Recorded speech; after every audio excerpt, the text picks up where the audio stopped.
దరఖాస్తు అయినా దాన్ని మన కళ్ళ ముందే మనం పరిష్కారం చేసుకోవడానికి అవకాశం ఉంటుంది.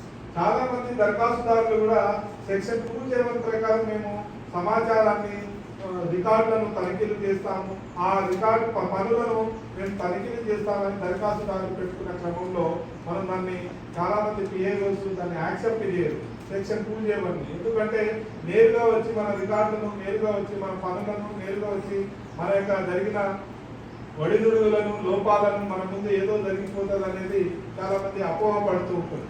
కానీ ఏదేమైనా మన స్థాయిలో మన దగ్గర సమాచారాలను, వాస్తవాలను మనం తనిఖీలు చేయించి, వాస్తవాలను మనం ప్రదర్శించి, వాస్తవాలను ఆ సమాచారాన్ని మనం చూపిస్తే ఆ సమస్య అక్కడికి పరిష్కారం కావడానికి అవకాశం ఉంటుంది. ఇవాళ సెక్షన్ 271 ప్రకారం చాలా మంది మోర్ ఇన్ఫర్మేషన్ అడుగుతూ ఉంటారు, ఎక్కువ సమాచారం అడుగుతూ ఉంటారు. చాలా మంది 1950 అని అడుగుతారు, 2001 అని అంటారు.